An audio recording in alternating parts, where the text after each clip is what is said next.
Good morning friends, હું અજય ત્રિવેદી અને આજે આપણે ધોરણ 10 અને વિષય ગણિતમાં ચેપ્ટર નંબર 15 સંભાવના શીખી રહ્યા છીએ. મિત્રો, આ ચેપ્ટરના કુલ 8 ભાગ આપણે જોઈ ચૂક્યા. આજે આપણે 9મો ભાગ જોવાના છે.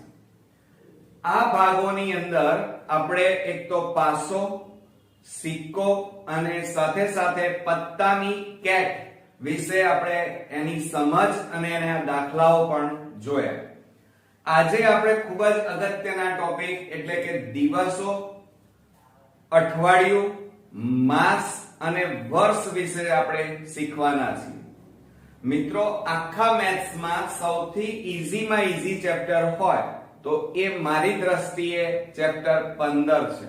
જો થોડુંક તમે ધ્યાન રાખો અને આ વિડિયો જો ધ્યાનથી 2 વાર જોયેલા હશે અને થોડીક પ્રેક્ટિસ કરેલી હશે તો તમે બોર્ડમાં કોઈ પણ એક્ઝામ્પલ ઈઝીલી ગણીને આવી શકશો. તો ચાલો શરૂ કરીએ. દિવસો. હવે આજે આપણે જે શીખવાના છીએ એ છે આપણું કેલેન્ડર. હવે કેલેન્ડરની અંદર તમે જોયું હશે કે કુલ 7 દિવસો હોય છે. 7 દિવસોમાં તમે જાણો છો કે સોમથી રવિ એટલે કે સોમવાર, મંગળવાર, બુધવાર, ગુરુવાર, શુક્રવાર, શનિવાર અને રવિવાર. એટલે કેલેન્ડરમાં 7 દિવસો આપણને જોવા મળે છે અને 7 વાર આવેલા હોય છે. બરોબર? હવે આ 7 દિવસનો જે સમૂહ હોય એને આપણે શું કહીએ છીએ? અઠવાડિયું કહીએ છીએ. યાદ રાખજો. જો કે આ તો તમને બેઝિક અમુક વસ્તુઓ ખ્યાલ હશે કે 7 દિવસનો જે સમૂહ હોય એને શું કહેવાય? અઠવાડિયું. ત્યાર પછી આપણે આગળ વધીએ તો 15 દિવસ આવશે. હવે 15 દિવસને શું કહેવાય? એના સમૂહને શું કહેવાય? પખવાડિયું કહેવાય. એટલે આ પણ યાદ રાખવાનું છે કે 7 દિવસના સમૂહને અઠવાડિયું કહેવાય અને 15 દિવસના સમૂહને આપણે પખવાડિયું કહીએ છીએ. ઓકે, ક્લિયર થઈ ગયું? હવે ત્યાર પછી આપણે આગળ વધીએ તો તમે જોયું હશે કે 28, 29, 30 અને 31 આ દિવસો કાં તો 28 દિવસનો સમૂહ હોય, કાં તો 29 દિવસનો સમૂહ, કાં તો 30 દિવસનો, કાં તો 31 દિવસના સમૂહને આપણે મહિનો અથવા તો એને આપણે શું કહીએ છીએ? માસ કહીએ છીએ. એ પણ આપણને ખ્યાલ છે. હવે તમે જાણો છો કે મહિનાઓ કુલ કેટલા? તો 12 મહિના છે અને 12 મહિનાના સમૂહને આપણે વર્ષ કહીએ છીએ. હવે 12 માસ કયા? એ પણ આપણે કેલેન્ડરમાં જોયેલા છે. જાન્યુઆરી, ફેબ્રુઆરી, માર્ચ, એપ્રિલ, મે, જૂન, જુલાઈ, ઓગસ્ટ, સપ્ટેમ્બર, ઓક્ટોબર, નવેમ્બર અને ડિસેમ્બર. આ 12 માસ ભેગા થાય 12 માસના સમૂહને આપણે એક વર્ષ કહીએ છીએ. એટલે જુઓ કે અહીંયા 28, 29 કાં તો 30 કાં તો 31 દિવસનો સમૂહ હોય તો એને મહિનો અથવા માસ કહેવાય. અને આ રીતે જાન્યુઆરી થી ડિસેમ્બર સુધી 12 માસ ભેગા થાય તો એના સમૂહને આપણે વર્ષ કહીએ છીએ. અને એક વર્ષના દિવસ કેટલા? તો 365. એટલે 365 દિવસના સમૂહને આપણે શું કહીએ છીએ? વર્ષ કહીએ છીએ. એટલે 12 માસના સમૂહને પણ દિવસ કહેવાય અને વર્ષ કહેવાય. 12 માસના સમૂહને એક વર્ષ કહેવાય. અને જો દિવસમાં કેવું હોય તો 365 દિવસના સમૂહને વર્ષ કહેવામાં આવે છે. Okay, clear? હવે તમે જોયું હશે કે આપણે નાના હતા, બાલ મંદિરમાં અથવા 1 થી 4 ધોરણમાં ભણતા હતા ત્યારે આપણે આ ખાડા ટેકરાની વાતો આપણે કરતા હતા કે ટેકરા ઉપર આવે તો 31 દિવસ અને ખાડામાં આવે તો 30 દિવસ. જાન્યુઆરી, ફેબ્રુઆરી, માર્ચ, એપ્રિલ, મે, જૂન, જુલાઈ, ઓગસ્ટ. હવે આ રીતે જો તમે ગણતરી કરો તો તમે જોયું હશે કે જાન્યુઆરીના કેટલા દિવસ હોય? 31 દિવસ હોય.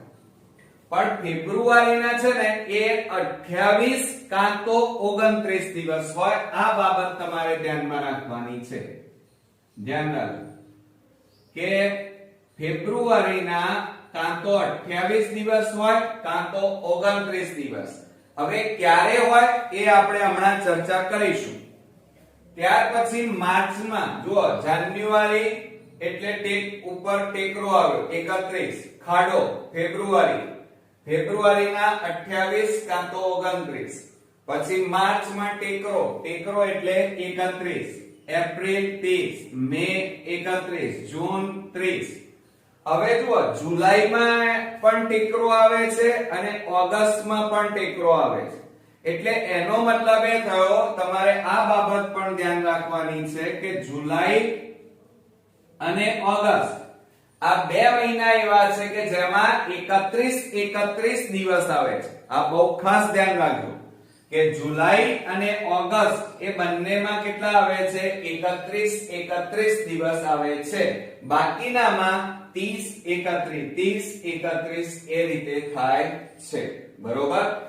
અને આ જાન્યુઆરી થી ડિસેમ્બર સુધીના આ જે દિવસોનો સરવાળો કરો તો કુલ દિવસ 12 મહિનાના, આ 12 મહિના છે, 12 માસ છે.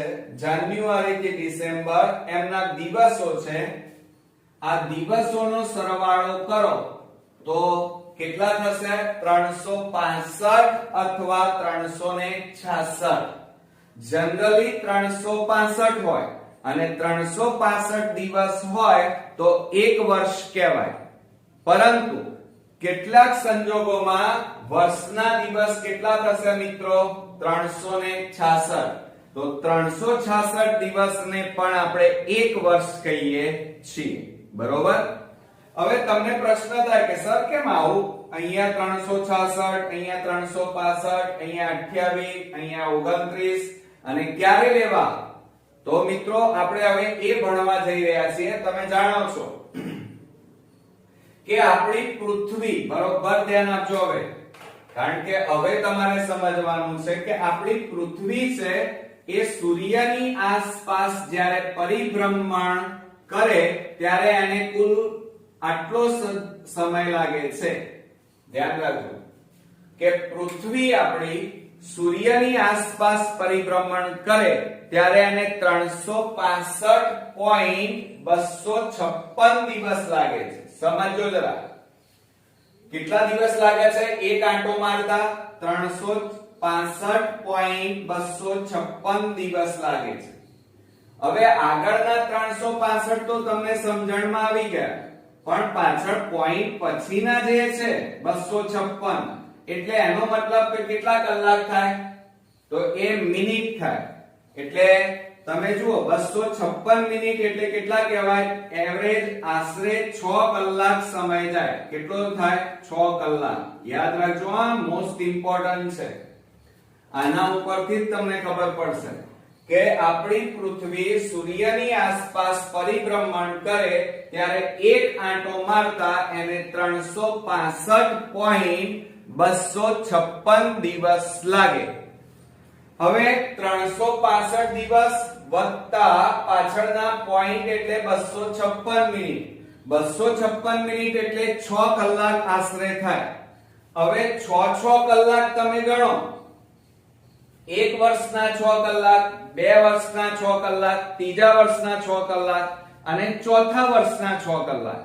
તો આ રીતે તમે 4 વર્ષના 6 કલાક ગણો એટલે કુલ ટોટલ કેટલા થાય? 24 કલાક થાય. અને 24 કલાક એટલે એક દિવસ થાય. એટલે કે એક દિવસ દર 4 વર્ષે વધી જાય. આમ જનરલી 28 દિવસ હોય ફેબ્રુઆરીમાં, પણ દર 4 વર્ષે એમાં એક દિવસ ઉમેરાય એટલે કેટલા થઈ જાય? 29 દિવસ થાય. બરોબર?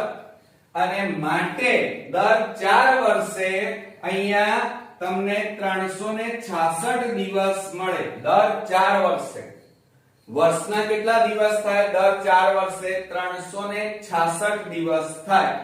અને બાકીના સમયમાં, બાકીના વર્ષોમાં અહીંયા વર્ષના 365 દિવસ થશે. ખ્યાલ આવ્યો મિત્રો? દર 4 વર્ષે એક દિવસ ઉમેરાઈ જાય. કેમ? કારણ કે આપણે જાણીએ છીએ અહીંયા એટલે કુલ 24 કલાક એટલે એક દિવસ ઉમેરાય અને દર 4 વર્ષે 366 દિવસ આવે. ઓકે, ક્લિયર થઈ ગયું મિત્રો? હવે જુઓ, દર 366 દિવસ આવે. જુઓ, 366 દિવસ આવે તો એ વર્ષને આપણે શું કહીએ છીએ? લીપ વર્ષ કહીએ છીએ. જ્યારે ફેબ્રુઆરીના 29 દિવસ લખાય ત્યારે એ વર્ષને લીપ વર્ષ કહેવાય. એટલે દર 4 વર્ષે એકવાર લીપ વર્ષ આવે.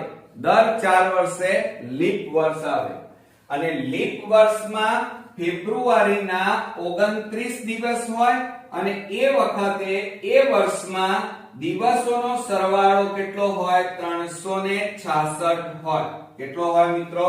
366. હવે બીજી વાત કરીએ કે લીપ વર્ષમાં ફેબ્રુઆરી માસના દિવસો કેટલા? તો 29. અને સામાન્ય તમે જુઓ, સામાન્ય જ્યારે વર્ષ હોય ત્યારે ફેબ્રુઆરી માસના દિવસ કેટલા? તો 28 દિવસ. કેટલા મિત્રો? 28. તો આ યાદ રાખજો. આમ સામાન્ય વર્ષ હોય તો વર્ષના કેટલા દિવસ? 365. અને લીપ વર્ષ હોય ત્યારે વર્ષના દિવસ કેટલા? 66. ખ્યાલ આવી ગયો? Okay, clear? ચાલો, એટલે આ વસ્તુ તમને સમજાઈ ગઈ. આટલી વસ્તુ જો તમે મેથડ આખી ટોટલી મગજમાં નોટ ડાઉન કરી નાખી, છાપી નાખી, તો હવે પછી તમને આ કેલેન્ડરને લગતા જે કંઈ પણ દાખલા છે ઈઝીલી આવડી જશે. પણ બીજું સાથે સાથે તમારે એક બીજું ધ્યાન રાખવાનું છે કે વધારાના દિવસ શોધવાના હોય. શું? આ યાદ રાખજો, મોસ્ટ ઇમ્પોર્ટન્ટ. જ્યારે વધારાના દિવસ શોધવાના હોય તો એનું સૂત્ર યાદ રાખજો કે વધારાના દિવસ બરાબર કુલ દિવસ ભાગ્યા 7. શું? વધારાના દિવસ બરાબર કુલ દિવસ ભાગ્યા 7. બરોબર? એમાં ઉદાહરણ લઈએ. ચલો, દાખલા તરીકે ડિસેમ્બર મહિનાના દિવસ કેટલા? 31. 31 કુલ દિવસ ભાગ્યા 7 કરો તો ભાગાકાર કરીએ તો 7 4 28, બાદબાકી કરીએ તો કેટલા વધે? 3. તો ડિસેમ્બરમાં 3 વધારાના દિવસ આવે. હવે જુઓ, બાકીના બધા દિવસો છે ને એ 7 ઉપર જોવાનું. અહીંયા કેટલા છે? 4. તો જુઓ, રવિવાર 4 વાર આવે, સોમવાર 4, મંગળ 4, બુધ 4, ગુરુ 4, શુક્ર 4, શનિ 4, આ બધા 4 વખત આવે અને કોઈ એક વાર, ચાહે સોમવાર હોય, ચાહે રવિવાર, ચાહે ગુરુવાર, ચાહે શુક્રવાર, એમાં કોઈ પણ એક વાર એ 3 વખત આવશે.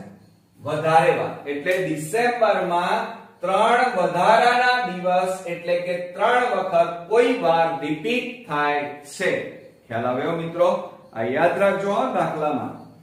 બરોબર? તો આ યાદ રાખીશું અને હવે આપણે આ કેલેન્ડરને લગતા થોડાક એક્ઝામ્પલ હું તમને બતાવી દઉં જેથી કરીને તમને બોર્ડમાં સહેજ પણ તકલીફ ન પડે. હવે જુઓ કે અઠવાડિયાના કુલ દિવસની સંખ્યા કેટલી? 7. સામાન્ય વર્ષના દિવસ કેટલા? 365. અને લીપ વર્ષ હોય તો 366. ફેબ્રુઆરીમાં સામાન્ય હોય ત્યારે 28 દિવસ અને લીપ વર્ષ હોય તો ફેબ્રુઆરીમાં 29 દિવસ થાય. ક્લિયર? આટલી વસ્તુ તમારે ધ્યાન રાખવાની છે. ચાલો, હવે પહેલું ઉદાહરણ આપણે લેવા જઈ રહ્યા છીએ કે અઠવાડિયામાં રવિવાર આવવાની સંભાવના કેટલી? અઠવાડિયામાં રવિવાર કેટલી વાર આવે? ગણો. ચાલો, હું અહીંયા લખું છું. અઠવાડિયામાં આપણે શરૂઆત કરીએ તો રવિવારથી થાય. તો સોમવાર, મંગળવાર, બરોબર, બુધવાર, પછી ગુરુવાર, શુક્રવાર અને શનિવાર. અઠવાડિયાના 7 દિવસ. કેટલા દિવસ મિત્રો? 7. 1 2 3 4 5 6 અને 7. તો આમાં રવિવાર કેટલી વાર આવે બોલો ચાલો.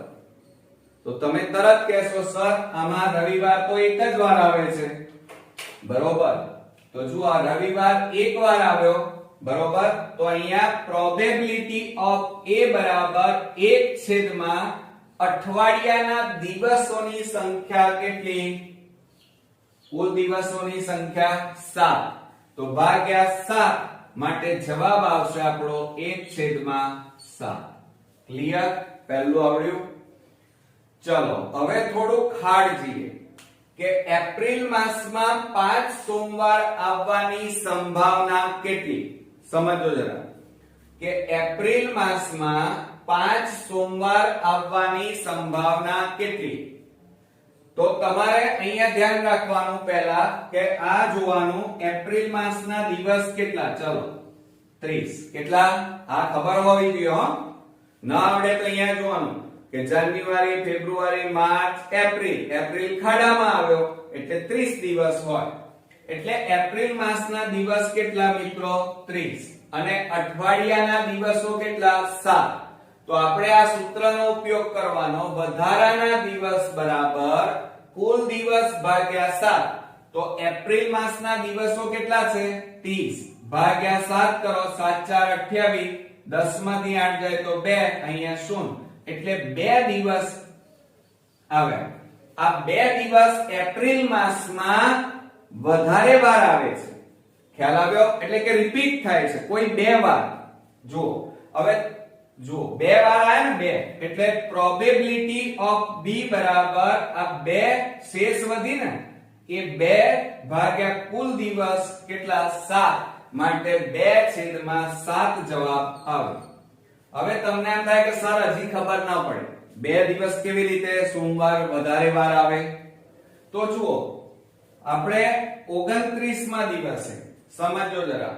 અહીંયા 28 દિવસ 30 દિવસ હતા. બરોબર. 30 દિવસ હતા ને 30 એ આપણે ભાગ ચલાવ્યો તો 7 4 28. 28 પછી કેટલા આવે? 29 અને 30. કારણ કે મહિનો કેટલાનો છે? એપ્રિલનો 30. 7 4 28. 28 પછી 29 લઈએ તો 29 માં દિવસે શું આવે? સોમવાર, મંગળવાર, બુધવાર, ગુરુવાર, શુક્રવાર, શનિવાર, રવિવાર. કારણ કે જુઓ આપણી પાસે કુલ દિવસ કેટલા? 30. અને 7 4 28 એટલે 28 બાદ કરી નાખો એટલે 2 વધે. બરોબર. એટલે કોઈ 2 દિવસ હવે તમારે લખવાના. કાં તો સોમવાર મંગળવાર આવે 29 માં દિવસે, આ 29 માં દિવસે સોમવાર અને 30 માં દિવસે મંગળવાર. તો કાં તો મંગળવાર બુધવાર આવે, કાં તો બુધવાર ગુરુવાર આવે, કાં તો ગુરુવાર શુક્રવાર આવે, કાં તો શુક્ર શનિ, કાં તો શનિ રવિ, કાં તો રવિ સોમ આવે. બરોબર. તો આપણને અહીંયા શું પૂછ્યું છે? એપ્રિલ માસમાં 5 સોમવાર આવવાની સંભાવના કેટલી? તો જુઓ 4 તો આવી ગયા છે. 4 તો આવી ગયા ને? બરોબર. હવે જુઓ અહીંયા બરોબર ધ્યાન રાખજો કે અહીંયા જુઓ સોમવાર કીધું છે. અહીંયા આપણને શું કીધું છે? સોમવાર. તો અહીંયા જુઓ એક આ આવે છે સોમવાર, પછી એક અહીંયા આવે છે. એટલે કેટલી વાર આવવાની સંભાવના છે? 1 અને 2. તો ખ્યાલ આવે ને? તો 2/7 થાય. બરોબર. Okay, clear. હવે આપણે ત્રીજા નંબરમાં જઈએ કે ડિસેમ્બર માસમાં 5 શનિવાર આવવાની સંભાવના. ડિસેમ્બર માસમાં ડિસેમ્બર મહિનાના કુલ દિવસ કેટલા? જો અહીંયા 31. તો વધારાના દિવસ બરાબર કુલ દિવસ ભાગ્યા 7. એટલે 31/7 કરવાના. 31 ને 7 વડે ભાગો તો 7 4 28 કેટલા વધે? 3. તો પ્રોબેબિલિટી ઓફ c બરાબર 3/7. બરોબર. એટલે શનિવાર છે એ 3 વાર આવવાની સંભાવના વધી જાય. બરોબર. ખ્યાલ આવ્યો ને મિત્રો? તો આ રીતે આપણે એક્ઝામ્પલ ગણવાના છે. હવે આપણે નેક્સ્ટ ઉદાહરણ જોઈએ. હવે ફ્રેન્ડ્સ આપણે નેક્સ્ટ ઉદાહરણ જોઈએ લીપ વર્ષ માટેનું. હવે જો અહીંયા એક ઉદાહરણ આપેલું છે, એમાં પહેલું આપણને એમ કીધું છે કે સામાન્ય વર્ષમાં સામાન્ય વર્ષ માં ફેબ્રુઆરી માસમાં 5 મંગળવાર આવવાની સંભાવના. સામાન્ય વર્ષ હોય તો ફેબ્રુઆરી માસના કેટલા દિવસ થાય? 28 દિવસ. કેટલા? 28. તો અહીંયા આપણે લખીએ કે પ્રોબેબિલિટી ઓફ A બરાબર ફેબ્રુઆરીના 28 દિવસ. અને જ્યારે સંભાવના શોધવાની હોય ત્યારે સૂત્ર કયું વાપરવાનું? કે વધારાના દિવસ બરાબર કુલ દિવસ ભાગ્યા 7. એટલે કુલ દિવસ કેટલા? ફેબ્રુઆરીના સામાન્ય વર્ષ હોય ત્યારે 28 દિવસ થાય. એટલે જુઓ 28 ભાગ્યા 7 ભાગાકાર કરો તો 7 4 28. કેટલો શેષ વધે? 0 0. એટલે એનો મતલબ એ થયો કે મંગળવાર છે એ પાંચમી વાર આવવાની સંભાવના નથી. કેમ? કારણ કે અહીંયા જુઓ 0 આવી જાય છે એટલે પાંચમી વાર મંગળવાર આવવાની સંભાવના 0 છે. બરોબર? તો આ 0 જવાબ આવે છે. માટે પ્રોબેબિલિટી ઓફ A બરાબર 0 છેદમાં કુલ દિવસ 7 અને માટે જવાબ કેવો આવે? 0. માટે આ ઘટનાને અશક્ય ઘટના પણ કહેવાય. કેમ? કારણ કે 0 જવાબ આવે ત્યારે એ ઘટના શક્ય જ નથી. અને આવી ઘટનાને કેવી ઘટના કહેવાય? અશક્ય ઘટના. ત્યાર પછી બીજા નંબરમાં જોઈએ લીપ વર્ષ શબ્દ આપ્યો છે. હવે લીપ વર્ષમાં ફેબ્રુઆરી માસમાં 5 રવિવાર આવવાની સંભાવના કેટલી? બરોબર? તો હવે જોજો કે પાંચમી વાર રવિવાર આવવાની સંભાવના કેટલી અને લીપ વર્ષ કીધું છે. તો લીપ વર્ષમાં ફેબ્રુઆરી માસના દિવસ કેટલા થાય? 29. કેટલા? 29. તો પ્રોબેબિલિટી ઓફ B બરાબર ફેબ્રુઆરી માસમાં લીપ વર્ષમાં 29 દિવસ. બરોબર? માટે સૂત્ર લખીએ વધારાના દિવસ બરાબર કુલ દિવસ ભાગ્યા 7. તો 29 ભાગ્યા 7 કરો તો 7 4 28. કેટલા વધ્યા? 1. એટલે શેષ 1 વધી. બરોબર? એટલે એનો મતલબ એ થાય કે રવિવાર એક વખત આવશે. કેટલી વખત આવશે? વધારે વાર. પાંચમી વાર રવિવાર મળશે. તો અહીંયા પ્રોબેબિલિટી ઓફ B બરાબર 1. આ શેષ વધે અહીંયા લખવાની છેદમાં કુલ દિવસ 7. એટલે આપણો જવાબ આવ્યો કે 1/7. આવડશે મિત્રો? હવે ઘણીવાર આપણને વર્ષ પૂછેલા હોય છે. અહીંયા જુઓ આપણે અલગ અલગ બધા પ્રકારના એક્ઝામ્પલ લઈ લીધા છે. જુઓ 2020 ના ફેબ્રુઆરી માસમાં 5 રવિવાર આવવાની સંભાવના શોધો. જુઓ 2020 અને ફેબ્રુઆરી માસમાં. તો 2020 એ લીપ વર્ષ છે કે સામાન્ય વર્ષ એ ખબર કઈ રીતે પડે? તો યાદ રાખજો કે લીપ વર્ષ ક્યારે બને? જે વર્ષને 4 વડે ભાગી શકાય તો એ વર્ષ કેવું કહેવાય? લીપ વર્ષ કહેવાય. હરિઓમ. જુઓ જેને 4 વડે ભાગી શકાય તેને લીપ વર્ષ કહેવાય. હવે આપણને અહીંયા કયું વર્ષ આપ્યું છે? 2020. તો આ 2020 ને 4 વડે ભાગો 4 5 20 0 0. ઉપરથી 20 ઉતાર્યા એટલે 0 મૂક્યો. 4 5 20 0 0 આવ્યા. માટે આ 2020 એ કેવું કહેવાય? લીપ વર્ષ કહેવાય. કેવું કહેવાય મિત્રો? લીપ વર્ષ કહેવાય. બરોબર? 4 વડે ભાગી શકાય છે. અને માટે લીપ વર્ષ હોય તો ફેબ્રુઆરી માસના દિવસ કેટલા? 29. અને 29 ને કેટલા વડે ભાગવાના? 7 વડે. તો 29 ને 7 વડે ભાગી નાખો. 7 4 28. 1 વધ્યો તો શેષ કેટલી વધી? 1. માટે પ્રોબેબિલિટી ઓફ C બરાબર 1/7. એટલે એનો મતલબ એ થયો કે રવિવાર આવવાની સંભાવના કેટલી છે? 1 જ. બરોબર, ફેબ્રુઆરી માસમાં વધારાનો રવિવાર એટલે કે 5મી વાર રવિવાર આવવાની સંભાવના છે. Okay, clear? ચાલો હવે આપણે 2021 ના ફેબ્રુઆરી માસમાં 5 મંગળવાર આવવાની સંભાવના. હવે આ 2021 એ લીપ વર્ષ છે કે નહીં એ ચેક કરવું પડે. તો 2021 ને આપણે 4 વડે ભાગીએ, 4 પંચા 20, 0 0 ઉપરથી ઉતારા 21, વચ્ચે મૂકવાનું 2 રકમનો 0, 4 પંચા 20. જુઓ 1 વધે છે, શેષ વધે છે એટલે એનો મતલબ કે ભાગી શકાતું નથી. માટે 2021 એક એવું વર્ષ કહેવાય, સામાન્ય વર્ષ કહેવાય. અને સામાન્ય વર્ષમાં ફેબ્રુઆરીના દિવસ કેટલા? 28. હવે આ 28 ને કુલ દિવસ 28 ને 7 વડે ભાગી નાખો. બરોબર, 28 ને આપણે 7 વડે ભાગી નાખીએ, 7 4 28, 0 0 તો શેષ વધી મિત્રો? ના.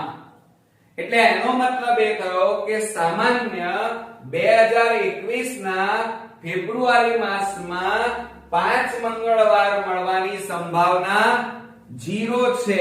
અશક્ય ઘટના કહેવાય.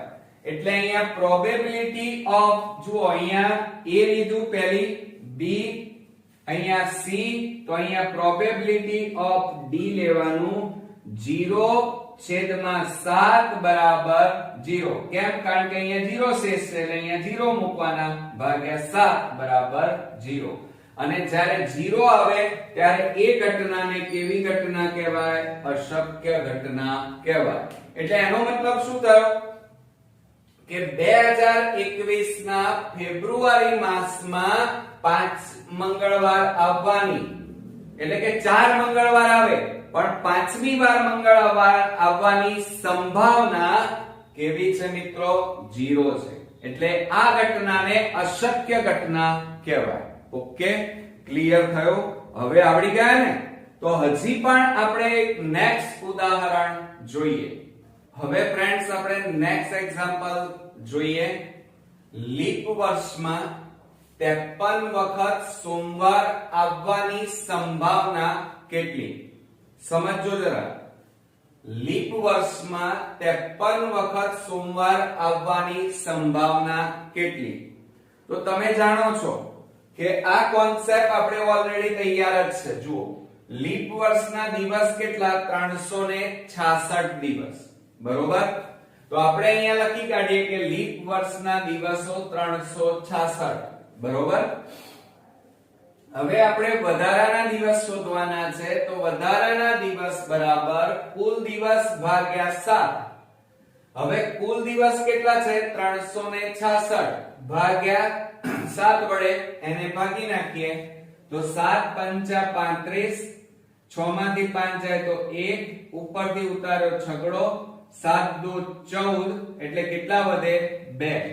તો આ જે 2 વધ્યા, શેષ 2 વધી, એ આપણા વધારાના દિવસો કહેવાય. એટલે એનો મતલબ એ થયો કે 53 વખત મંગળવાર આવવાની સંભાવના 2 વખત છે. ક્લિયર? તો હવે પ્રોબેબિલિટી ઓફ અહીંયા આપણે A લખી કાઢીએ. શું લખીએ? પ્રોબેબિલિટી ઓફ A બરાબર શેષ કેટલી વધી? 2. તો 2 ભાગ્યા દિવસ અહીંયા લખવાના અને અઠવાડિયાના કુલ 7 દિવસ એટલે ભાગ્યા 7 એટલે આપણો જવાબ આવશે 2/7. ક્લિયર? હવે બીજામાં શું કીધું છે? બિન લીપી વર્ષમાં 53 વખત મંગળવાર આવવાની સંભાવના કેટલી? હવે બિન લીપી વર્ષ હોય તો વર્ષના દિવસો કેટલા? 365. તો અહીંયા જુઓ, સામાન્ય વર્ષ હોય તો 365 દિવસ હોય. જુઓ અહીંયા લખેલું જ છે કે સામાન્ય વર્ષમાં 365 દિવસ. તો વધારાના દિવસ બરાબર આપણું સૂત્ર છે કુલ દિવસ ભાગ્યા 7. એટલે કે 365 ભાગ્યા 7 કરીએ 7 પંચા 35 એક વધ્યો ઉપરથી ઉતાર્યો પાંચડો 7 દુ 14 પાંચમાંથી 4 જાય તો 1 એટલે શેષ કેટલી વધી મિત્રો 1 વધી એટલે એનો મતલબ એ થાય કે બિન લીપ વર્ષમાં 53 વખત મંગળવાર આવવાની સંભાવના એક વખત છે કેટલી વખત એક વખત માટે પ્રોબેબિલિટી ઓફ b બરાબર શેષ 1 વધી છે એટલે 1 ભાગ્યા કુલ દિવસ 7 માટે જવાબ આવશે આપણો 1/7 ખ્યાલ આવ્યો પણ આ બધા એક્ઝામ્પલ ક્યારે ગણી શકો મિત્રો હવે તમને એમ થશે કે સર આ તો બધું ઈઝી છે અને બધું આવડે છે હા અત્યારે આવડી જશે પણ મિત્રો જ્યાં સુધી એનો શરૂઆતનો આ કોન્સેપ્ટ તમે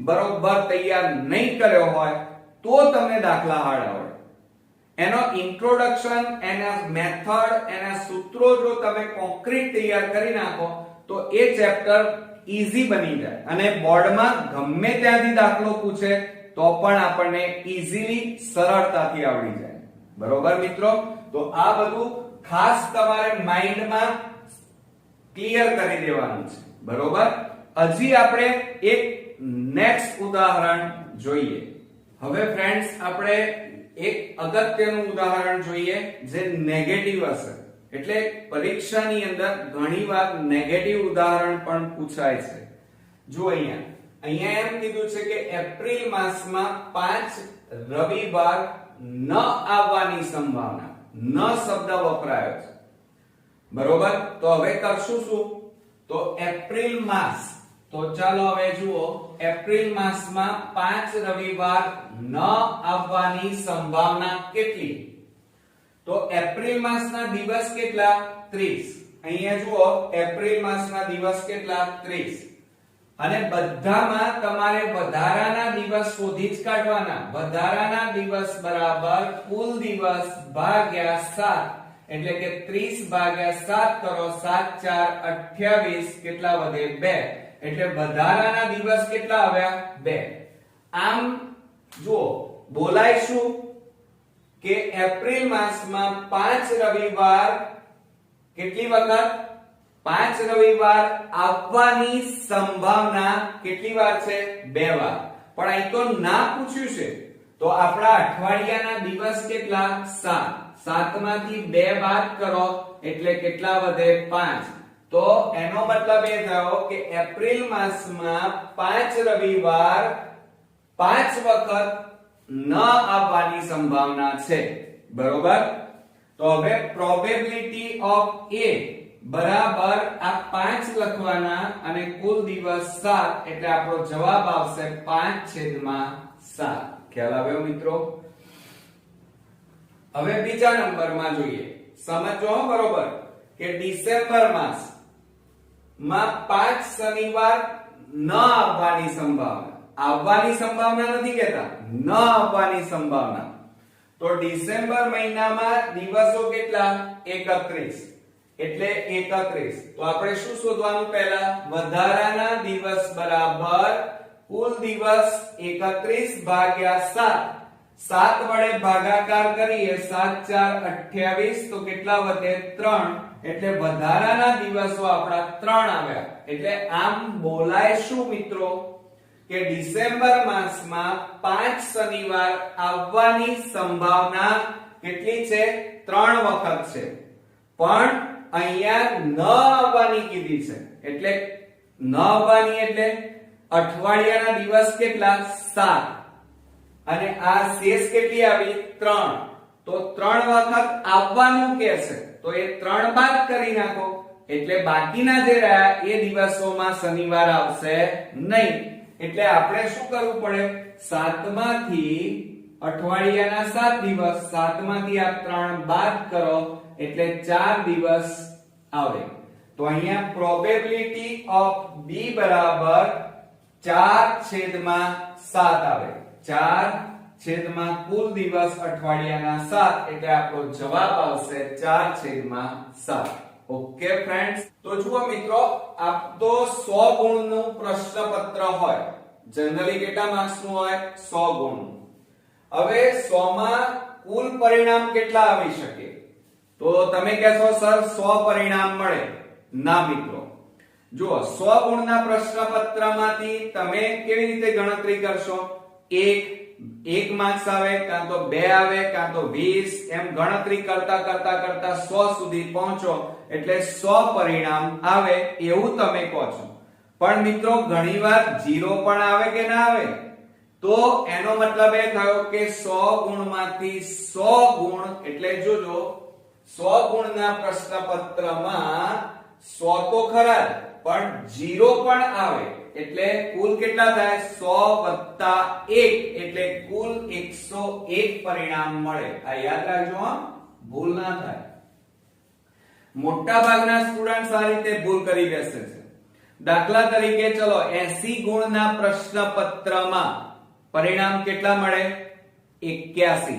એટલે કે 80 + 0 પણ અંદર એડ કરવો પડે, કારણ કે પ્રશ્નપત્રમાં ઘણા વિદ્યાર્થી એવા હોય કે જેમણે કશું જ ન લખ્યું હોય તો એમને 0 માર્ક્સ પણ આવે અને 1 માર્ક્સ પણ આવે અને 1 થી માંડી અને 80 માંથી 80 માર્ક્સ પણ આવે. એટલે 80 + 1 એટલે કુલ કેટલા થાય પરિણામ? 81. એ જ રીતે 200 ગુણના પ્રશ્નપત્રમાં કુલ પરિણામ કેટલા મળે? 200 + 0 અંદર એડ કરવાનું, એટલે કે 0 સાથે કુલ કેટલા થાય? 201 પરિણામ મળે. એ જ રીતે 50 માર્ક્સ નું હોય તો કેટલા પરિણામ મળે મિત્રો? 51. 80 માર્ક્સ નું હોય તો 81 કુલ પરિણામ મળે. ખ્યાલ આવી ગયો? તો આના ઉપરથી આપણે સૂત્ર યાદ રાખવાનું છે કે કુલ પરિણામ બરાબર કુલ ગુણ વત્તા 1. યાદ રાખજો આવા એક્ઝામ્પલમાં. જુઓ વિદ્યાર્થી મિત્રો, મેથ્સ ની અંદર 80 માંથી 80 ગુણ લાવવા એ લોઢાના ચણા ચાવવા જેવું છે. આવી તો શકે, પણ એના માટે શરૂઆતથી જ અથાગ પ્રયત્ન, અથાગ પરિશ્રમ અને પુષ્કળ પ્રમાણમાં પ્રેક્ટિસ જરૂરી છે. આટલું જો તમે કરશો તો તમે 80 માંથી 80 ગુણ એટલે કે સ્કોરિંગ રિઝલ્ટ લાવી શકશો. આળસ રાખવાથી, બેસી રહેવાથી કે એમ માનીએ કે આપણે આવશે જ નહીં તો એવા વિદ્યાર્થીઓને ક્યારેય સ્કોરિંગ રિઝલ્ટ આવતું નથી. બરોબર? તો જુઓ અહીંયા આ સૂત્ર યાદ રાખજો, કુલ પરિણામ બરાબર કુલ ગુણ વત્તા 1.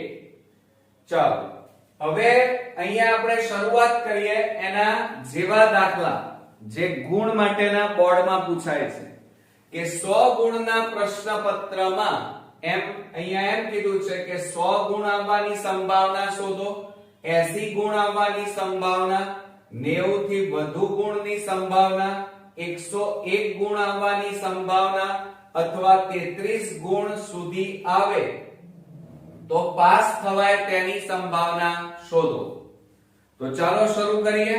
પણ 100 ગુણનું પ્રશ્નપત્ર હોય મિત્રો તો એમાં કુલ પરિણામ કેટલા મળે બોલો? ચાલો હમણાં હાલ જ આપણે ભણ્યા 100 ગુણના પ્રશ્નપત્રમાં કુલ પરિણામ આ સૂત્ર છે. 100 માં 1 ઉમેરો એટલે કેટલા થાય? 101 થાય. કેટલા થાય? 101. તો અહીંયા સૌપ્રથમ પરીક્ષામાં કુલ પરિણામ બરાબર કુલ ગુણ વત્તા 1 એટલે 100 + 1 કરો એટલે કેટલા મળે? 101 કુલ પરિણામ મળે. Okay, clear? હવે આપણે પહેલું જોઈએ 100 ગુણ આવવાની સંભાવના. હવે 100 ગુણ આવવાની સંભાવના જોઈએ તો જુઓ તમે 100 માંથી 100 ગુણ આવવાની સંભાવના કેટલી હોય? એક જ વાર આવે. બરોબર? તો 100 માંથી 100 ગુણ આવવાની સંભાવના 1 એટલે પ્રોબેબિલિટી ઓફ a બરાબર 1/માં કુલ પરિણામ 101 જવાબ આવે. ઓકે, ત્યાર પછી બીજા નંબરમાં જોઈએ 80 ગુણ આવવાની સંભાવના. તો મિત્રો 100 માંથી 80 ગુણ એક જ વાર આવે. બરોબર? તો 80 માંથી 100 માંથી 80 ગુણ બે વાર ના આવે, એક જ વાર આવે, માટે પ્રોબેબિલિટી ઓફ b બરાબર 1 કુલ પરિણામ 101.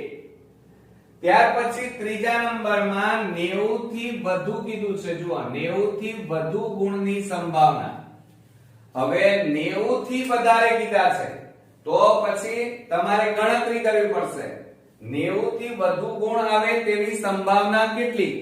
તો જુઓ 90 થી વધુ ગુણ એટલે 91 પણ આવી શકે, 92 પણ આવે, 93, 94, 95, 96, 97, 98, 99 અને 100 પણ આવે.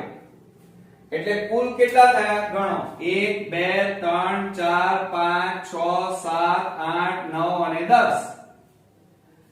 90 થી વધારે કીધા, 90 નથી કીધા, 90 થી વધારે એટલે 91 થી 100 સુધી કેટલા પરિણામ મળે છે? 10. તો 10 ભાગ્યા 101 એટલે પ્રોબેબિલિટી ઓફ c બરાબર 10/101. ક્લિયર? ચાલો હવે 101 ગુણ આવવાની સંભાવના. હવે જુઓ પ્રશ્નપત્ર કેટલાનું છે? તમારું પેપર કેટલા માર્ક્સનું છે? 100 માર્કનું. અને અહીંયા શું કહે છે? 101 ગુણ આવવાની સંભાવના. હવે 101 ગુણ આવે ખરા મિત્રો 100 માર્ક્સમાંથી? ના આવે કદાપી. એટલે આ શક્યતા કેવી છે? પરિણામ 0 મળે.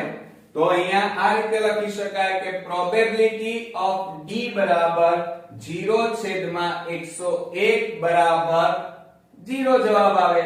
અને 0 જવાબ આવે તો હંમેશા એ ઘટના કેવી કહેવાય? અશક્ય ઘટના કહેવાય. એટલે આ કેવી ઘટના છે મિત્રો? આપણી અશક્ય ઘટના છે. ખ્યાલ આવ્યો? ત્યાર પછી 33 ગુણ સુધી આવે. જોજો 33 ગુણ સુધી આવે તો પાસ થવાય તેની સંભાવના. એટલે 33 હોય તો પાસ થવાય. એટલે 33 થી શરૂઆત કરવાની. સમજો જરા. 33 થી ઉપર તો પાસ થવાય તેની સંભાવના. હવે 100 ગુણમાંથી 33 ઉપરની વાત છે. 33 ગુણ સુધી આવે તો પાસ થવાય તેની સંભાવના. તો એનો મતલબ એ થયો કે 0 થી 32 સુધી હોય. સમજો જરા. 0 થી 32 સુધી હોય તો તમે નપાસ થાવ. પણ 33 આવે તો પાસ થઈ જવાય. 34 પાસ, 35 પાસ, એમ ગણતા ગણતા ગણતા 100 સુધી જવાનું. તો 100 માંથી 33 થી 100 સુધી જાઓ તો કેટલા આવે? 32. તો 100 માંથી 32 બાદ કરો તો કેટલા આવે? 68. તો પ્રોબેબિલિટી ઓફ e બરાબર 68 કેટલા આવે? 101 આવે. કેટલા આવે? 101. સમજ પડી તમે?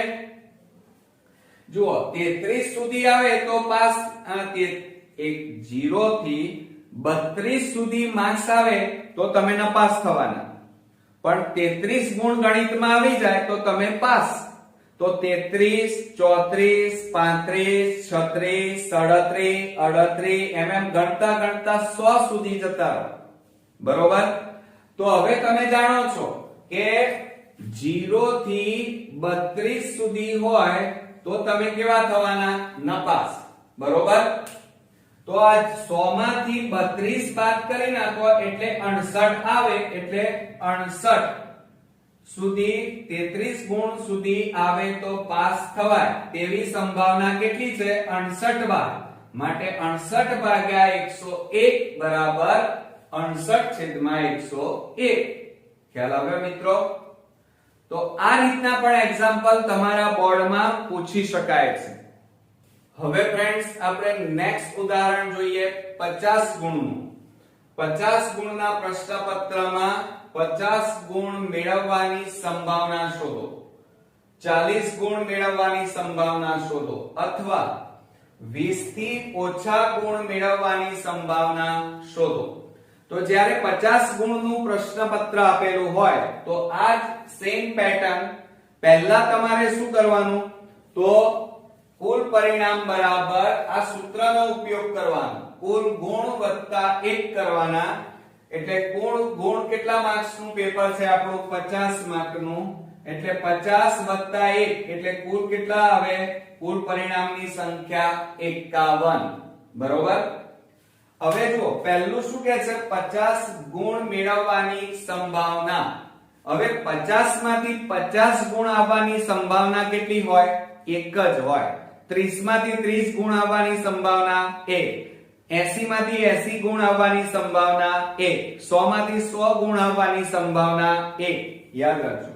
માટે પ્રોબેબિલિટી ઓફ A બરાબર 1 છેદમાં કુલ પરિણામ 51. બરોબર. હવે બીજામાં જુઓ 40 ગુણ મેળવવાની સંભાવના. હવે 40 ગુણ મેળવવાની એટલે 50 માંથી 40 ગુણ તમે કોઈ પણ પેપર લખો તો એમાંથી એક જ વખત માર્ક્સ આવે. બરોબર. એટલે 40 ગુણ મેળવવાની સંભાવના એક જ આવે. બરોબર. તો માટે પ્રોબેબિલિટી ઓફ B બરાબર 1 છેદમાં 51 કુલ પરિણામ. હવે 20 થી ઓછા ગુણ મેળવવાની સંભાવના. સમજો જરા 20 થી ઓછા એટલે 0 પણ આવી શકે, 1 પણ આવે, 2 3 4 5 6 7 8 9 10 11 12 13 14 15 16 17 18 19. ઓકે. એટલે એનો મતલબ એ થયો કે 19 થી શરૂ કરો, એક 0 થી શરૂ કરવાનું, શૂન્ય પણ લેવાનો. બરોબર. એટલે કુલ કેટલા થાય? 1 થી 19 અને 0 એટલે કુલ કેટલા થયા? 20 થયા. કેટલા થયા? 20 પરિણામ. એટલે 20 થી ઓછા કીધા છે એટલે કેટલા પરિણામ મળે મિત્રો? 20 મળે. શૂન્ય પણ આવે હો, તમે 19 લખીને ના આવતા. ઘણા સ્ટુડન્ટ્સ 19 લખે છે અને પછી દાખલો ખોટો. પણ 19 તો ખરા, પણ શૂન્ય પણ આવે એટલે કે પેપરમાં લાડવો પણ આવે એટલે 0 પણ આવે. એટલે 19 0 એટલે કે શૂન્ય પણ ગણતરીમાં લેવાય એટલે 1 આવે. 19 1 એટલે ટોટલ 20 પરિણામ થાય. એટલે 20 ભાગ્યા કુલ પરિણામ 51. ઓકે. ક્લિયર? આવડીને મિત્રો? અચ્છા, તો આવા એક્ઝામ્પલ તમારા પરીક્ષાઓમાં પૂછાશે. બરોબર. અને હજી પણ આ ગુણ આધારિત કોઠા ના કેટલાક સંભાવનાના એક્ઝામ્પલ પણ પૂછી શકાય છે અને એવી પણ શક્યતા વધારે હોય. જ્યારે બોર્ડમાં પેપર હાર્ડ નીકળે ત્યારે કોમ્પ્લિકેશન વાળા એક્ઝામ્પલ પણ પૂછાશે. તો એ એક્ઝામ્પલ આપણે જોઈએ. હવે મિત્રો આપણે નેક્સ્ટ એક્ઝામ્પલ જોઈએ. આવા કોઠાવાળા એક્ઝામ્પલ સંભાવનામાં પૂછાશે. તમે કહેશો સર આ તો આંકડા શાસ્ત્ર જેવું છે. ના મિત્રો, આંકડા શાસ્ત્રના આ દાખલા નથી. આ સંભાવનામાં આ રીતે કોઠાવાળા એક્ઝામ્પલ પણ બોર્ડમાં પૂછાય છે. તો આપણને આવડવા જોઈએ. અહીંયા 100 ગુણમાંથી વિદ્યાર્થીઓએ મેળવેલ ગુણ નીચે મુજબ છે અને આ કોઠો પરીક્ષામાં આપેલો હોય. મેળવેલ ગુણ 0 થી 34, 34 થી 50, 51 થી 70, 71 થી 90 અને 91 થી 100. હવે જો વિદ્યાર્થીઓની સંખ્યા 8 9 14 11 8 આપી છે. બરોબર. હવે આપણને અહીંયા નીચે શું કીધું છે? રકમમાં. હજી રકમ જ છે હો. એક વિદ્યાર્થી યાદચ્છિક રીતે, બરોબર, એટલે યાદચ્છિક રીતે પસંદ કરવામાં આવે તો તે વિદ્યાર્થી ની સંભાવનાઓ નીચે શોધવાની કીધી છે. એટલે યાદચ્છિક રીતે એટલે શું? રેન્ડમલી ગમે તે એક વિદ્યાર્થી પસંદ કરવાનો. તો જુઓ 34 કે તેથી ઓછા ગુણ ધરાવે, 71 થી 90 વચ્ચે ગુણ હોય, 70 થી વધુ ગુણ હોય અને 91 થી ઓછા ગુણ હોય એવા વિદ્યાર્થી શોધવાના છે. તો હવે તમે શું કરશો? અહીંયા દાખલા તરીકે અહીંયા જો ફસાવવા માટે તમે ગેરમાર્ગે દોરાઈ જાઓ, તમે આવડે નહીં એટલા માટે જો અહીંયા 100 ગુણ આપી દીધા છે. એટલે તમે શું કરશો? ગયા એક્ઝામ્પલમાં જોયું કે 100 ગુણ હોય તો કુલ પરિણામ કેટલા મળે? 101. તો તમે અહીંયા કુલ પરિણામની સંખ્યા 101 લખશો પણ એવું નથી અહીંયા વિદ્યાર્થી મિત્રો, અહીંયા આપણને વિદ્યાર્થીઓની સંખ્યાઓ શોધવાની છે. હવે જુઓ, વિદ્યાર્થીઓની સંખ્યા આપણને કુલ પરિણામ, કુલ વિદ્યાર્થીઓ કેટલા છે એ આપ્યા નથી, તો એ તમારે ગણવા પડે. વિદ્યાર્થીઓની સંખ્યા આપેલી છે 8 9 14 11 8. તો આ બધાનો સરવાળો કરવો પડે એટલે કુલ પરિણામ વિદ્યાર્થીઓનું મળે, એટલે કે કુલ વિદ્યાર્થીઓ આપણને મળી જાય. તો સૌપ્રથમ આપણે કુલ પરિણામ બરાબર 8 9 14 11 8 કરો, આ બધાનો સરવાળો કેટલો થશે? 50 થાય. એટલે કુલ વિદ્યાર્થીઓ કેટલા છે મિત્રો? 50. હવે પહેલું પરિણામ શું કહે છે? 34 કે તેથી ઓછા ગુણ આવે. હવે ગુણ એટલે જો અહીંયા આપેલું છે આ ગુણના ખાનામાં 0 થી 34, એટલે કે 34 થી ઓછા ગુણ આવે, એટલે કે 34 થી 0 ની વચ્ચે આવે એમ. તો એવા વિદ્યાર્થી કેટલા છે? 8. તો અહીંયા પ્રોબેબિલિટી બરાબર 8 છેદમાં કુલ વિદ્યાર્થી 50. તો બરાબર હવે આપણે શું કરીશું? 4 દુ 8 અને 25 દુ 50, બે બે ઉડી ગયા, તો જવાબ કેટલો આવે? 4 છેદમાં 25. ઓકે, આવડશે ને? હવે બીજા નંબરમાં 71 થી 90 વચ્ચે ગુણ હોય. હવે કોઠામાં આપણે જોઈએ કે 71 થી 90 ની વચ્ચે, તો જુઓ અહીંયા 71 થી 90 ની વચ્ચે ગુણ આવે એવા વિદ્યાર્થી કેટલા? 11. અને કુલ વિદ્યાર્થી 50. તો પ્રોબેબિલિટી ઓફ b બરાબર 11 છેદમાં 50. અહીંયા છેદ નહીં ઉડે એટલે 11 છેદમાં 50 એ આપણો જવાબ આવશે. ઓકે, હવે ત્યાર પછી ત્રીજા નંબરમાં 70 થી વધુ ગુણ હોય. હવે 70 થી વધારે ગુણ હોય તો તમે અહીંયા જુઓ, 70 થી વધારે એટલે 71 પણ હોઈ શકે અને 100 સુધી હોઈ શકે. તો આ બે ખાના આવે. બે ખાનામાં વિદ્યાર્થીઓ કેટલા છે? 11 અને 8. ખ્યાલ આવ્યો? અહીંયા શું કહે છે? 70 થી વધારે ગુણ, 70 થી વધારે ગુણ ધરાવતા વિદ્યાર્થીઓ કયા? 11 અને 8. 11 વિદ્યાર્થીઓ 71 થી 90 ની વચ્ચે અને 8 વિદ્યાર્થીઓ 91 થી 100 ની વચ્ચે. તો આપણે શું કરવું પડે? અહીંયા જુઓ, 11 8 ભાગ્યા કુલ વિદ્યાર્થી. તો 11 ના 8 કેટલા આવે? 19 અને 19 છેદમાં 50 એટલે આપણો જવાબ આવશે 19 છેદમાં 50. હવે છેલ્લામાં જોઈએ 91 થી ઓછા. હવે 91 થી ઓછા એટલે જુઓ, 91 થી વધારે કીધું હોય તો 8 આવે, પણ 91 થી ઓછા એટલે આ બધા વિદ્યાર્થીઓ અહીંયા આવી જાય, આ બધા ગુણ આવી જાય અને આ બધા વિદ્યાર્થી. તો 11 14 9 અને 8 આવે. આ 91 થી ઓછા એટલે 11 14 9 અને 8 નો સરવાળો કરવાનો, અને એ સરવાળો કરીએ આપણે તો કુલ કેટલો થશે? જુઓ, 8 9 ના 8 17 બરોબર. જુઓ 0 8 0 9 14 અને 11. આ 9 ના 8 17, 17 ને 4 21, 21 ને 1 22 નો બગડો, વધી પડી 2 2 ને 2 4. તો કુલ કેટલા વિદ્યાર્થીઓ આ મળે? 42. કુલ વિદ્યાર્થી 50. હવે છેદ ઉડાડો, 2 25 દુ 50 અને 2 21 દુ 42 એટલે જવાબ આવશે 21 છેદમાં 25. ઓકે, ખ્યાલ આવ્યો મિત્રો? તો આ રીતે આપણને 91 થી ઓછા કીધા છે. 91 થી ઓછા એટલે આ બધા વિદ્યાર્થીઓ આવી જાય. ખ્યાલ આવ્યો? એ બધાનો સરવાળો કરો અને 50 કુલ વિદ્યાર્થી વડે ભાગી દો એટલે 21 છેદમાં 25. ઓકે, સંભાવના. હવે મિત્રો સંભાવનાને અંગ્રેજીમાં આપણે પ્રોબેબિલિટી કહીએ છીએ. શું કહીએ છીએ? પ્રોબેબિલિટી. બરોબર. સંભાવના આપણે જાણીએ છીએ કે સંભાવના એટલે શું? દાખલા તરીકે આગ લાગવાની સંભાવના છે, આ વખતે વરસાદ વધારે પડવાની સંભાવના છે. દાખલા તરીકે તમે જોયું હશે કે સંભાવના માટે આપણે કેટલીક વાતો કરીએ છીએ, એમાં શક્યતા શબ્દ આવે છે, કાં તો તક, કાં તો મોટે ભાગે, કાં તો આગાહી વગેરે વડે આપણે સંભાવનાને ઓળખીએ છીએ. કયા કયા શબ્દો સંભાવના માટે વપરાય છે? તો એક તો શક્યતા, તક, મોટે ભાગે, આગાહી.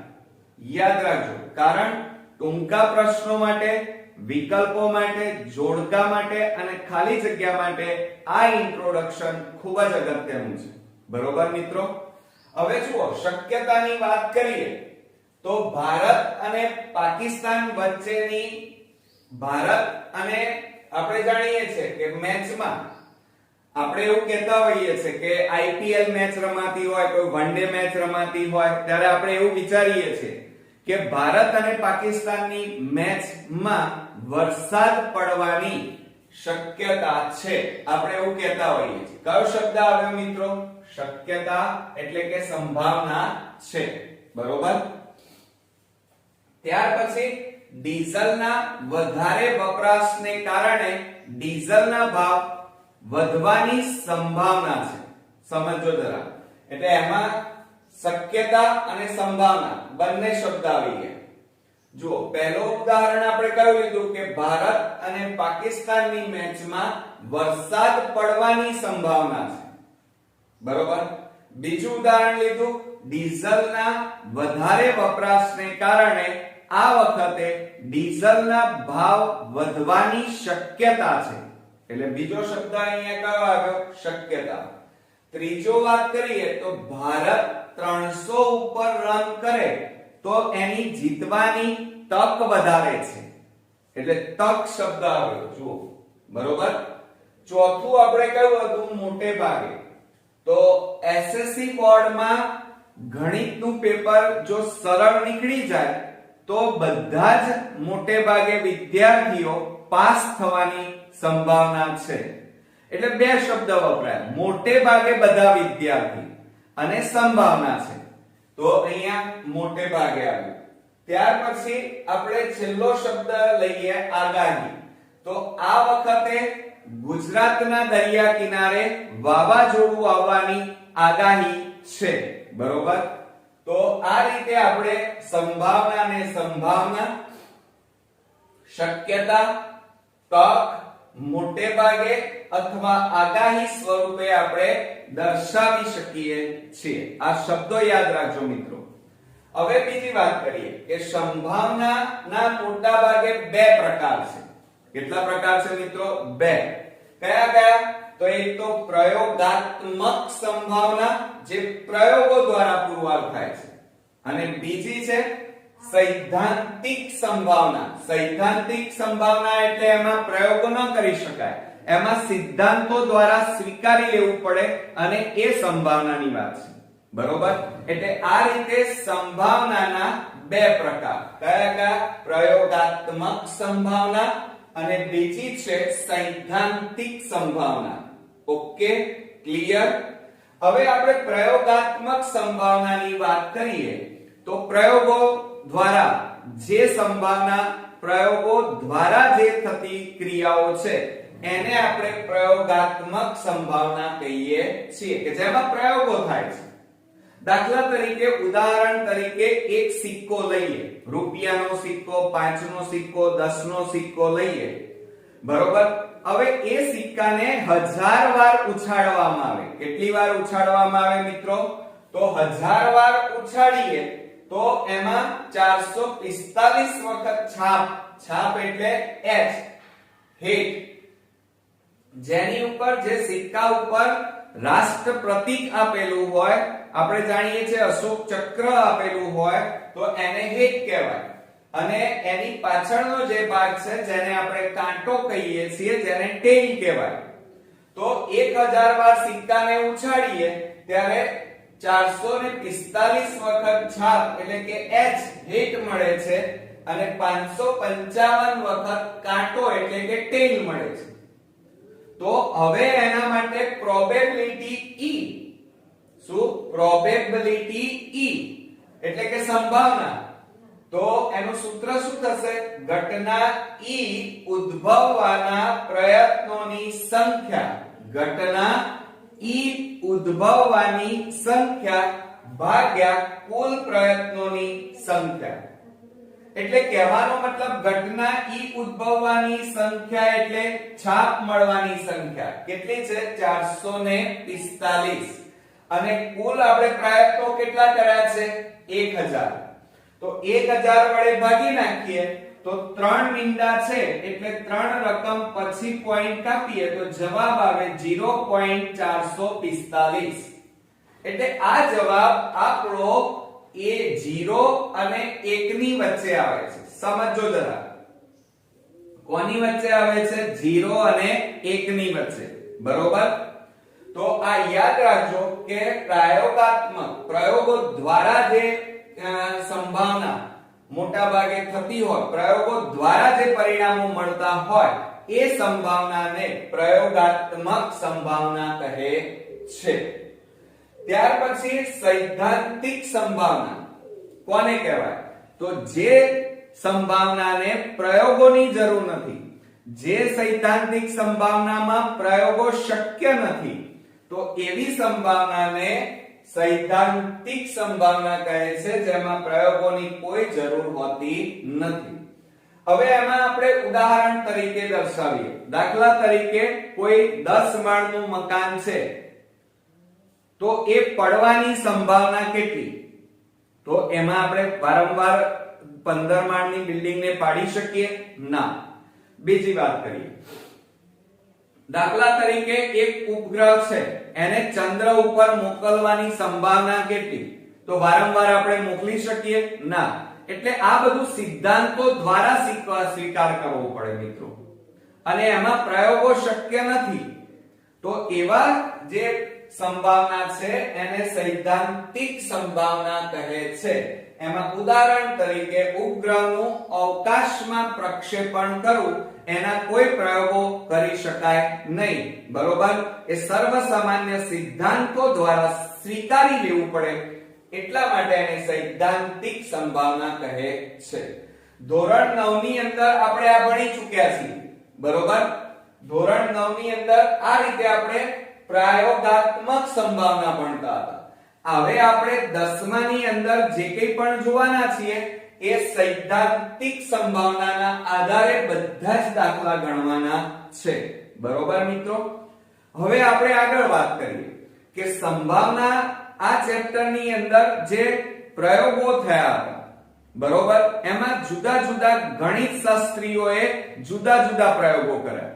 એટલે કે એમાં શું કર્યું કે સંભાવના શોધવા માટે જે સિક્કો પસંદ કર્યો, આપણે જાણીએ છીએ કે સમતોલ સિક્કો રૂપિયાનો, 10 રૂપિયાનો હોય કે 5 રૂપિયાનો હોય, એમાં બે હોય. એક બાજુ શું હોય તો આપણે જાણીએ છીએ હેટ હોય એટલે કે છાપ હોય, અને બીજી બાજુ કાંટો હોય. બરોબર? હવે એ સિક્કાને આપણે ઉછાળીએ તો બે સંભાવના રહેલી છે, એટલે કે સંભાવના એક છે. કઈ છે? કાં તો કાંટો મળે કાં તો છાપ મળે. બરોબર? તો આ બધી સંભાવનાઓ માટે ઘણા ગણિત શાસ્ત્રીઓએ પોતે કેટલાક પ્રયોગો કર્યા. એ પણ તમારે યાદ રાખવા પડશે. કેમ? કારણ કે વિભાગ A માં જે ખાલી જગ્યા, એક વાક્યમાં જવાબ અને ખરા ખોટા અને વિકલ્પો પૂછાય છે, એમાં આ વસ્તુ પૂછી શકાય. 2 માર્ક્સમાં હોય છે. તો જુઓ, ગણિત શાસ્ત્રી ફ્રેન્ચના કોમ્ટ દ બફ, યાદ રાખજો, ફ્રેન્ચના ગણિત શાસ્ત્રી કોમ્ટ દ બફ, આ એમણે જે સિક્કો હતો એને 4040 વખત ઉછાળ્યો. કેટલી વખત મિત્રો?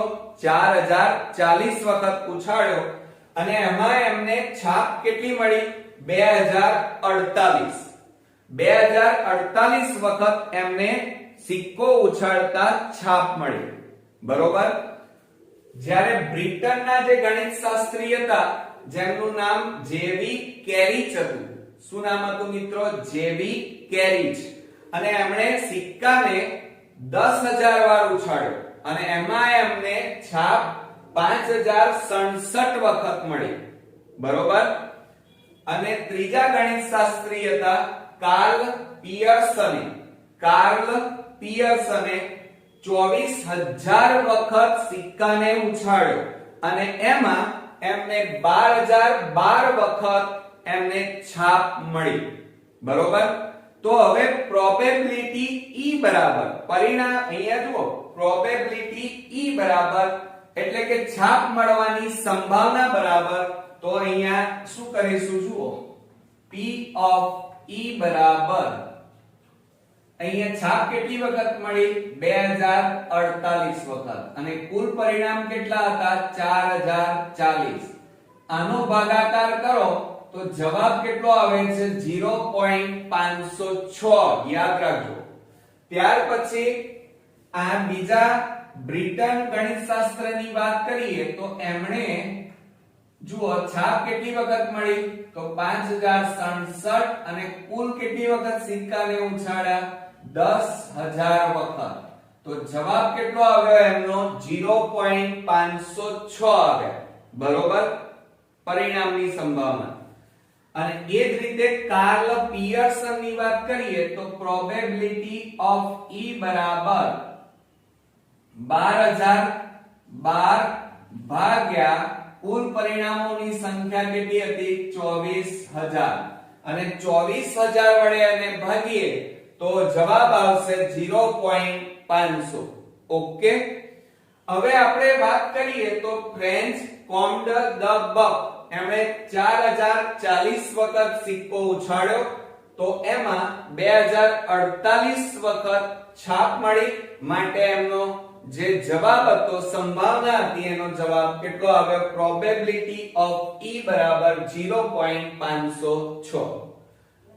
બ્રિટન ગણિતશાસ્ત્રી જેબી કેરી છે 10000 વાર સિક્કાને ઉછાળ્યો છાપ 5067 વખત મળી માટે પ્રોબેબિલિટી ઓફ E 0.506 મળી. કાર્લ પિયર્સને 24000 વાર સિક્કાને ઉછાળ્યો અને એમાં છાપ એને 12012 વખત મળી માટે એનો પ્રોબેબિલિટી ઓફ E બરાબર સંભાવના કેટલી આવી 0.500. એટલે જેમ જેમ તમે સિક્કા ઉછાળતા જાવ છો એમ એમ એનો અડધો ભાગ એનો એટલે કે સંભાવના મોટા ભાગે નજીક આવતી જાય છે જવાબની નજીક આવતી જાય છે. અને સાથે સાથે આ ત્રણેય પરિણામો જોતા જવાબ કોની વચ્ચે આવે છે મિત્રો 0 અને 1 ની વચ્ચે. ધ્યાન રાખજો કોની વચ્ચે આવે છે 0 અને 1 ની વચ્ચે. એટલે આખા ચેપ્ટર ની અંદર યાદ રાખજો કે આ ફ્રેન્ચ બ્રિટન કાર્લ પિયર્સને જે કંઈ પણ પરિણામો મેળવ્યા એમાં જવાબ હંમેશા 0 અને 1 ની વચ્ચે આવે. ઓકે. હવે ત્યાર પછી આપણે સૌપ્રથમ સંભાવનાની વ્યાખ્યા કોણે આપી તો યાદ રાખજો પિયર સિમોન લાપ્લાસે આપી. કઈ સાલમાં 1795 માં આપી. યાદ રાખજો કે સંભાવનાની સૌપ્રથમ વ્યાખ્યા વિભાગ A માં 1 માર્ક્સ માં પૂછાશે મિત્રો કે પિયર સિમોન લાપ્લાસે 1795 માં સંભાવનાની વ્યાખ્યા એ શબ્દ સમજૂતી આપી. બરોબર મિત્રો. અને એમાં એમણે સૂત્ર આપ્યું પ્રોબેબિલિટી ઓફ E બરાબર ઘટના E ઉદ્ભવવા માટેના સાનુકૂળ પરિણામ ભાગ્યા કુલ પરિણામોની સંખ્યા. આ મોસ્ટ ઇમ્પોર્ટન્ટ સૂત્ર તમારે 10 થી 15 વાર લખી અને તૈયાર કરી નાખવાનું. બરોબર. કારણ કે આ ચેપ્ટરમાં આ સૂત્ર દ્વારા જ આપણે દાખલા ગણવાના છે. બરોબર. શું પ્રોબેબિલિટી ઓફ E બરાબર ઘટના E ઉદ્ભવવા માટેના સાનુકૂળ પરિણામ ભાગ્યા કુલ પરિણામોની સંખ્યા. આવડશે મિત્રો. ત્યાર પછી હવે આપણે આગળ વધીએ. બીજા નંબરનો ટોપિક છે ચોક્કસ ઘટના. ચોક્કસ એટલે 100% બનવાની જ છે એવી ઘટનાને ચોક્કસ ઘટના તરીકે ઓળખવામાં આવે છે. દાખલા તરીકે એમાં ઉદાહરણ તરીકે લઈએ સૂર્યનું પૂર્વમાંથી ઉગવું. તો એ તો ઉગવાનું જ છે મિત્રો. એમાં કઈ પશ્ચિમમાંથી ઉગવાની સૂર્ય ઉગવાનો નથી, બરોબર. પછી તમે જુઓ કે સામાન્ય રીતે કોઈ પણ પાસાને તમે આ રીતે સિક્કાને ઉછાળો તો એમાં કાં તો કાંટો મળવાનો છે કાં તો છાપ મળવાનો છે, બરોબર. ખ્યાલ આવ્યો કે ના આવ્યો? બરોબર. એટલે આ ઘટનાઓ 100% બનવાની જ છે એવી ઘટનાને ચોક્કસ ઘટના કહે છે. દાખલા તરીકે તમે સાપ સીડી રમો છો. સાપ સીડીની અંદર સમતોલ પેલો પાસો હોય છે અને આમ ફેંકો છો તો એની ઉપર ટપકા કેટલા કરેલા હોય છે? તમે 6 બાજુઓ હોય તો 6 ટપકા કરેલા હોય છે. એટલે એમાં જે તમને સમતોલ પાસો ફેંકો તો એમાં 7 કરતા નાની સંખ્યા મળે છે, પ્રાકૃતિક સંખ્યા. એટલે કે 1 થી 6 વડે 6 સુધી મળવાની સંભાવના છે અને એ સનાતન છે. કાં તો 1 મળશે, તમે આમ 500 ફેંકો તો કાં તો 1 આવે, કાં તો 2 આવે, 3, 4, 5, કાં તો 6 આવે. 7 આવે મિત્રો? ના. એટલે કહેવાનો મતલબ કોઈ એક પ્રાકૃતિક સંખ્યા 7 કરતા નાની સમતોલ પાસામાં મળવાની જ છે, માટે આ ઘટનાને ચોક્કસ ઘટના કહી શકાય. ઓકે. ત્યાર પછી અને બીજી વાત કે તમે સમતોલ પાસો ફેંકો ત્યારે હંમેશા કોઈ એક વસ્તુ તો મળશે, બરોબર. કાં તો 1 આવે, કાં તો 5 આવે, કાં તો 6 આવે, કાં તો 2 આવે. એ જ રીતે સિક્કાને ઉછાળીએ તો કાં તો છાપ આવે, કાં તો કાંટો આવે. એટલે એની સંભાવના કેટલી? 1. એટલે યાદ રાખજો કે ચોક્કસ ઘટના બનવાની સંભાવના 1 છે. આ યાદ રાખજો, કારણ કે ટૂંકા પ્રશ્ન ખાલી જગ્યામાં પૂછાવાનું છે કે ચોક્કસ ઘટના બનવાની સંભાવના 1 છે, બરોબર. Okay, clear. ત્યાર પછી આપણે સેકન્ડ ટોપિક ની વાત કરીએ, અશક્ય ઘટના. અશક્ય ઘટના એટલે શું? કે જે કદાપી બનવાની જ નથી એવી ઘટનાને, 100% શક્ય નથી એવી ઘટનાને અશક્ય ઘટના કહેવાય.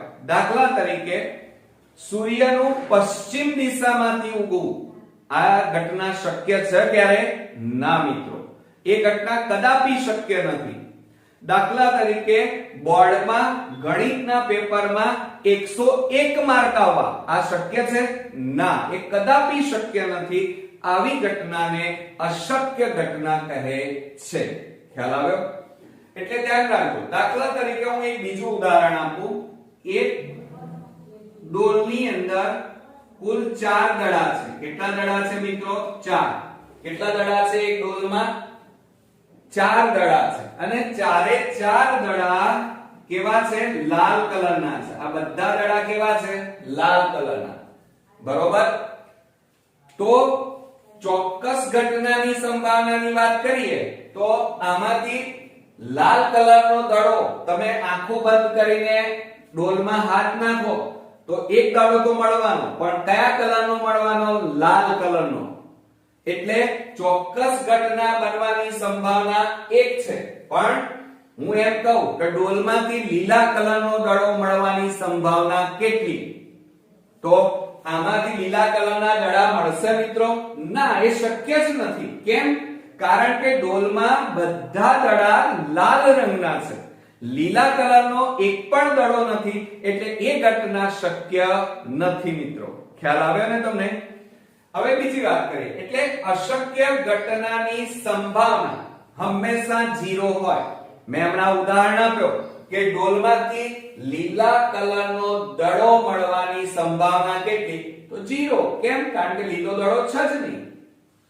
બીજું ઉદાહરણ તમને શું આપ્યું કે સૂર્યનું પશ્ચિમ દિશામાંથી ઉગવું એ કદાપી શક્ય નથી. એટલે ઘટના કેવી આવવાની? 0. સંભાવના કેવી બનવાની? 0. એટલે અશક્ય ઘટનાની સંભાવના હંમેશા 0 છે, બરોબર. એટલે યાદ રાખજો કે હંમેશા જુઓ ચોક્કસ ઘટના બનવાની સંભાવના, સમજો જરા આ ટોપિક સમજવો ખાસ જરૂરી છે હવે, કે ચોક્કસ ઘટના બનવાની સંભાવના કેટલી? 1. અને અશક્ય ઘટના બનવાની સંભાવના કેટલી? 0, બરોબર. જુઓ ચોક્કસ ઘટના બનવાની સંભાવના 1 અને અશક્ય ઘટના બનવાની સંભાવના 0 છે. તો એનો મતલબ એ થયો કે તમારા જે કંઈ પણ પરિણામો જવાબ આવવાના પ્રોબેબિલિટી ઓફ E આવવાની એ હંમેશા આ 1 અને 0 ની વચ્ચે જ આવશે. એટલે યાદ રાખજો કે સંભાવનાનો જવાબ હંમેશા આખા ચેપ્ટરમાં કોઈ પણ એક્ઝામ્પલ ગણશો મિત્રો યાદ રાખજો 0 અને 1 ની વચ્ચે જ આવશે. બરોબર. હવે કયા જવાબો છે, કયા પરિણામો આવશે? તો 0 અને 1 ની વચ્ચે 3/8, 7/25, 11/1000 વગેરે પરિણામો તમને મળી શકે છે જવાબમાં. પણ તમે અહીંયા બરોબર ધ્યાનથી જુઓ, આ તમને કેવા પરિણામો મળશે? જુઓ 3/8, આ શું કહેવાય? અંશ, અને નીચે શું છે? છેદ. તો તમે માર્કિંગ કર્યું, અંશ કેવા છે? નાના. છેદ કેવા મળશે? મોટા મળશે. એટલે આખા ચેપ્ટરના જે કંઈ પણ તમે જવાબ લાવવાના એમાં અંશ કેવો આવવાનો? નાનો, અને છેદ કેવા આવવાના? હંમેશા મોટા. બરોબર? ખ્યાલ આવ્યો મિત્રો? એટલે તમારો જવાબ 0 અને 1 ની વચ્ચે આવશે. કાં તો 0 આવે, જોજો, કાં તો 0 કરતા મોટો, કાં તો 1 કરતા નાનો. એટલે પ્રોબેબિલિટી ઓફ E, ધ્યાન રાખજો, મોસ્ટ ઇમ્પોર્ટન્ટ વિભાગ A માટે 1 માર્ક્સ માં પૂછાશે કે પ્રોબેબિલિટી ઓફ E, સંભાવનાનો જવાબ 0 કાં તો 1, જોજો 0 આવે કાં તો 0 કરતા મોટો, એટલે less than or equal to લખ્યું છે. જુઓ આપણે આમ લખ્યું છે less than or equal to. આને શું કહેવાય? Less than or equal to. જો તમને આવું આપેલું હોત, સમજો જરા, તમને આવું કઈ કીધેલું હોય કે 0 less than P of E less than 1, આવું જો આપેલું હોય તો એનો મતલબ શું થાય? 0 નથી આવવાનો. સંભાવનાનો જવાબ 0 નહીં આવે, 1 પણ નહીં આવે, પણ 1 અને 0 ની વચ્ચે આવશે. આનો મતલબ એ થાય. પરંતુ અહીંયા હંમેશા ચોક્કસ ઘટના અને અશક્ય ઘટનામાં, ચોક્કસ ઘટનામાં જવાબ કેટલો આવશે? 1, કાં તો અશક્ય ઘટનામાં જવાબ કેટલો આવશે? 0. એટલે 1 પણ શક્ય છે અને 0 પણ શક્ય છે. માટે આપણે અહીંયા શું લખીએ છીએ? Less than or equal to. એટલે એનો મતલબ એ થયો કે સંભાવનાનો જવાબ કાં તો 0 આવશે, કાં તો 0 કરતા મોટો, કાં તો 1 આવશે, કાં તો 1 કરતા નાનો આવશે. ઓકે, ખ્યાલ આવ્યો? એટલે હવે જુઓ, તમને એમ થાય કે સર કેવી રીતે? તો જુઓ, તમને આવો જવાબ મળ્યો 3/8. હવે 3 ને 8 વડે ભાગી નાખો. 3 ને 8 વડે ભાગીએ તો ભાગ ન ચાલે, તો 0.0 3 8 તારી 24, બરોબર? 6 વધ્યા, 0 મૂકો, 0 નીચે ઉતારો, 8 6 48, 8 7 56. એટલે જુઓ કેટલા આવ્યા? તો બરાબર 0.37. આગળ કેવું આવે છે? 0 પોઈન્ટ. એટલે એનો મતલબ એ થયો કે સંભાવનાનો જવાબ હંમેશા કાં તો 0, કાં તો 1, કાં તો 0 અને 1 ની વચ્ચે આવે છે. એટલે આ યાદ રાખજો કે 0 less than or equal to P, probability of E less than or equal to 1. Okay, ખ્યાલ આવ્યો મિત્રો? તો આ હતી આપણી પહેલા ભાગની શરૂઆત. નેક્સ્ટ પાર્ટ ની અંદર આપણે હજી કેટલાક અગત્યના ટોપિકો વિશે ચર્ચા કરવાની છે. ત્યાં સુધી તમારે આ વિડિયો 2 વાર કન્ટિન્યુ જોઈ અને માઇન્ડ ની અંદર આ બધી સમજ ફિટ કરવાની છે. અને આ બધું જ તમારે ચોપડામાં નોટ ડાઉન કરી નાખજો, કારણ કે આ બધું વિભાગ A ની અંદર પૂછાશે અને 2 માર્ક્સ માં હશે, અને એ આપણા માટે ખૂબ જ અગત્યના છે મિત્રો. બરોબર? તો નેક્સ્ટ વિડિયોમાં બીજા ભાગમાં આપણે ખૂબ જ અગત્યના ટોપિકો સાથે ફરી મળીએ. ત્યાં સુધી ગુડ નાઇટ મિત્રો.